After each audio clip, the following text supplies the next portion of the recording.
Olá pessoal, dando continuidade aos nossos estudos sobre circuitos realimentados e realimentação em geral, a gente vai discutir agora sobre o problema da estabilidade, certo? Então vejam, de uma forma mais geral, o ganho de circuito aberto A e o fator de realimentação beta podem variar com a frequência, tá? E são mais apropriadamente denotados de função de transferência de malha aberta, A de S, e função de transferência de realimentação, beta de S. Tá?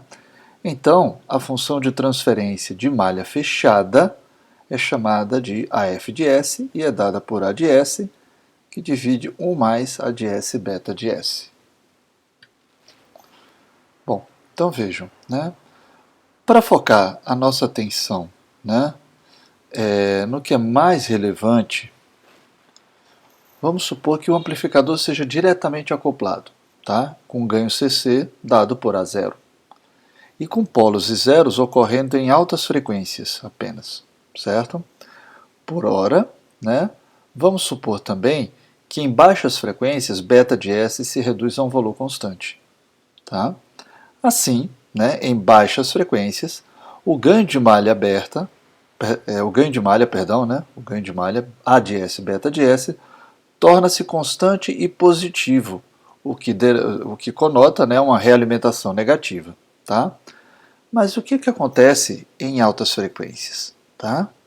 Então vejamos. Para o regime permanente senoidal, onde S é igual a Jω, a gente vai ter que o ganho de malha fechada AF de Jω vai ser igual ao ganho de malha aberta A de Jω sobre 1 mais A de Jω beta de Jω. Tá? Portanto, o ganho de malha A de Jω beta de Jω, ele é um número complexo. E, portanto, ele pode ser representado por sua amplitude e fase. Tá? Então, a gente vai chamar L de Jω do ganho de malha, tá? Em função de Jω. Então, vai ser A de Jω vezes beta de Jω. E ele pode ser representado pelo módulo, ou pela amplitude disso, o módulo de A de Jω vezes o beta de Jω, e uma fase, é elevado a J φ de ômega. Tá? Então vejamos, o fato do amplificador ser estável ou não, ele depende do modo pelo qual o ganho de malha varia com a frequência. Então considere a frequência na qual o ângulo de fase, φ de ômega, seja igual a 180 graus. Nessa frequência, quando a fase for 180 graus, ou seja, na dada frequência que a fase é 180 graus, isso vai variar de circuito para circuito, em que frequência isso acontece, tá? A gente vai ter que o A de Jω de 180 vezes o beta de Jω de 180 vai ser menor que zero e pertencente aos reais. Por quê? Porque nessa fase a parte imaginária se anula. Tá? E o circuito, o ganho de malha, ele assume um valor real e negativo. Então isso significa que para ômega de 180 graus, a realimentação torna-se positiva. Então se o sinal que eu estiver amplificando por esse amplificador em questão, ele tiver componentes na frequência ômega de 180 graus, que frequência é essa? Como eu disse, varia de amplificador para amplificador. Então em determinados amplificadores isso vai ser em 100 kHz, em outro vai ser em 67 kHz e vai variar. Mas se ele tiver uma componente de frequência naquela frequência que o ômega é 180 graus, o ganho de malha para aquela componente de frequência vai ser real e negativo. Então significa que o ganho de malha naquela componente de frequência é negativo e real. Isso vai fazer que para aquela componente de frequência a realimentação seja positiva. Mesmo que para todas as outras a realimentação seja negativa, naquela vai ser positiva. Vai ser realimentação positiva. Tá? Então, se em ômega, que é o ômega de 180 graus, o ganho de malha nessa frequência for menor do que 1, vai acontecer que o ganho de malha fechada vai ser maior que o ganho de malha aberta. Como assim, professor? Fácil, pessoal, olha só. Se eu estou dizendo que isso aqui é real e negativo, mas é menor do que 1, digamos 0,5 negativo. Então aqui no denominador eu vou ter 1 mais menos 0,5. Então o denominador como um todo vai dar 0,5. Significa que o ganho de malha fechada vai dar o dobro do ganho de malha aberta. Nossa, estranho, né? É, mas lembrem-se, isso não é para todas as componentes de frequência. Isso é para aquela componente de frequência do sinal na frequência ômega de 180. Mas para aquela componente de frequência vai acontecer que o ganho de malha fechada vai ser maior que o ganho de malha aberta, né? Apesar disso, a realimentação do amplificador vai ser estável. Tá?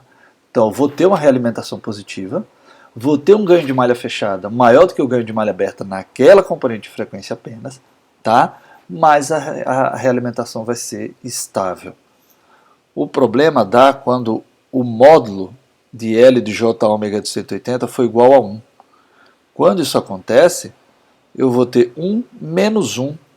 Aí o denominador dá zero e o ganho de malha fechada dá infinito. O que é que acontece quando isso ocorre, né? A gente vai ter que o amplificador torna-se instável e ele vai funcionar como um oscilador na frequência ômega de 180 graus. Certo? Ele vai funcionar como oscilador na frequência ômega de 180 graus. Bom, vamos em frente. Para a classe de circuitos que atualmente nos interessam, que são esses tipos de amplificadores que estamos estudando, se LJ de ômega de 180 for maior do que 1, então a gente já viu menor, quando é menor o ganho de malha aberta é menor do que o ganho de malha fechada, né? Mas é estável. Quando é igual a 1, oscila, tá? E quando é maior que 1, o que é que acontece? Quando é maior que 1, o circuito oscila, né? E as oscilações vão aumentando, elas vão aumentando com o tempo, tá? Porém, à medida que essas oscilações vão aumentando com o tempo, o circuito vai cada vez operando de uma forma mais não linear, mais e mais e mais não linear. E isso leva, esse aumento da não linearidade leva ao ganho de malha começar a diminuir. Tá? Então ele vai aumentando, a não linearidade vai aumentando junto. E a não linearidade vai fazendo com que o ganho de malha vá diminuindo. E à medida que o ganho de malha vai diminuindo, o L de J ômega de 180, que era maior que 1, vai diminuindo, diminuindo, até que chega num ponto que a não linearidade cresceu tanto com o aumento da oscilação, que o L de J ômega de 180 se iguala a 1. Nesse momento as oscilações se mantêm com aquela amplitude e o circuito fica oscilando. Tá? Certo? Então, agora que a gente...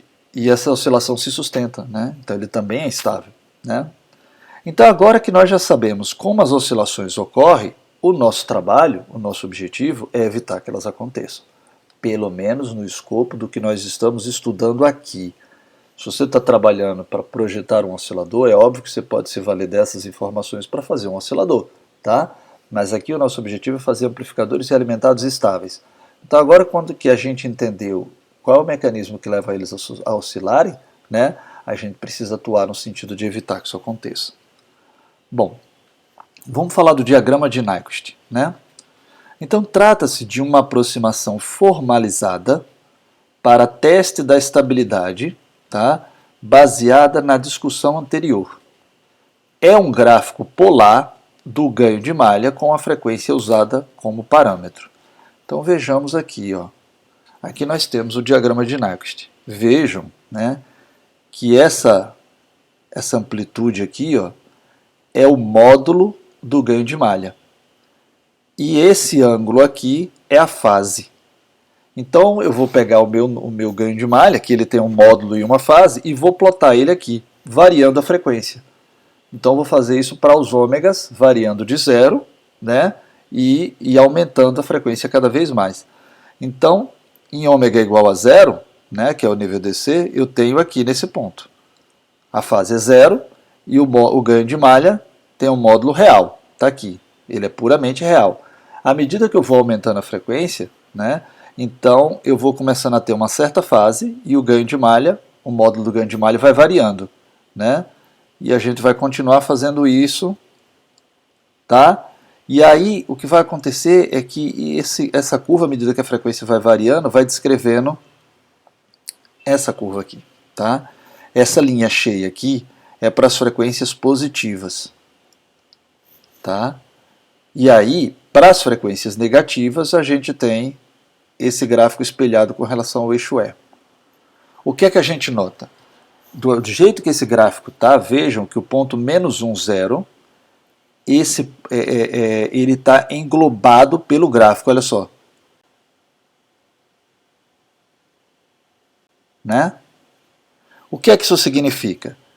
Esse ponto aqui, em que a gente corta o eixo real do lado negativo, é justamente a frequência que corresponde ao ômega de 180, que é quando o ganho de malha ele é puramente real, ele não tem componente imaginário e é menor do que zero. Né?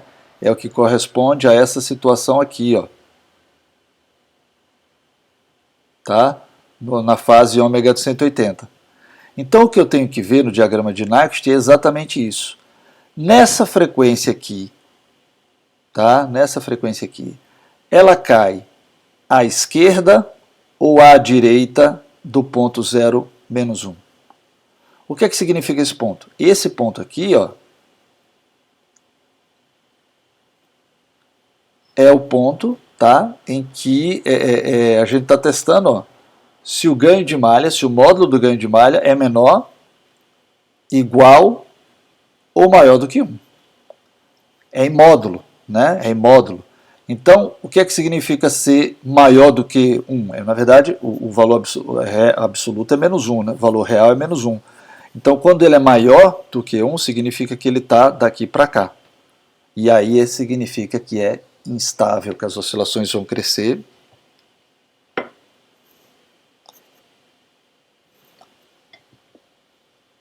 Que as oscilações vão crescer até estabilizar. Tá? Até a não linearidade crescer junto e vir a estabilizar. Tá? Quando é igual a menos 1, então significa que a curva é um pouquinho diferente e ela vai passar exatamente aqui, também é instável. Porque ele fica oscilando, as oscilações não crescem, mas ele já oscila de forma estabilizada o tempo todo. Ah, e como é que eu preciso ter para que seja estável? Eu preciso ter que o gráfico faça alguma coisa. Não consegui desenhar direito, deixa eu tentar de novo. Pronto, se fosse alguma coisa assim, entendeu? Então significa que ele está cortando o eixo num ponto, né, que está à direita do ponto menos 1, 0. Isso significa que na frequência ômega de 180 o módulo é menor do que 1. Se o módulo é menor do que 1, significa que naquela frequência correspondente ao ômega de 180, eu vou ter uma realimentação positiva para o sinal daquela componente de frequência, mas, apesar de ser uma realimentação positiva, eu vou ter o ganho menor do que o ganho de malha menor do que 1, e isso significa que eu vou ter um ganho de malha fechada maior do que o ganho de malha aberta, porém finito, e não vai haver oscilação e o circuito é estável. Então a gente pode verificar isso, né, olhando o diagrama de Nyquist e verificando, né, se eu vou ter uma situação em que o ponto menos 1, 0 está envolto pelo gráfico, e se isso acontecer, ele é instável. Se ele passar exatamente em cima do ponto menos 1, 0, que seria essa situação, ele também é instável, e ele vai ser estável se o ponto passar à direita do ponto menos 1, 0. Aí o circuito ele vai ser estável, certo? Então, né, vejam que a distância radial é o módulo de Abeta, né, e o ângulo é o ângulo de fase. A curva em linha cheia é para as frequências positivas. Tá? Como o ganho de malha e qualquer função de ganho de malha real, de uma malha real, tem uma amplitude que é função par da frequência, e a fase é uma função ímpar da frequência, a curva Abeta para frequências negativas, que é a linha tracejada do gráfico acima, né? Essa linha aqui, ó, tá? Pode ser desenhada como uma imagem espelhada em relação ao eixo RE, né? Então a gente vê que essa parte aqui da curva, ela é um espelho dessa outra parte aqui da curva, tá? O diagrama de Nyquist, então, ele intercepta o eixo real negativo em ômega de 180 graus. Logo, se essa interseção ocorrer à esquerda do ponto menos 1, 0, a amplitude do ganho de malha nessa frequência será maior do que a unidade e o amplificador será instável. Por outro lado, se a interseção ocorrer à direita do ponto menos 1, 0, o amplificador será estável. Né? Então, se o diagrama de Nyquist englobar o ponto menos 1, 0, o amplificador será estável. Assim a gente conclui. Né? Essa discussão é uma versão simplificada dos critérios de Nyquist, tá? Mas se aplica a todos os circuitos que, por hora, nos interessam. Tá bom? Bom, pessoal, era isso e nós retomaremos então o assunto na nossa próxima aula. Muito obrigado.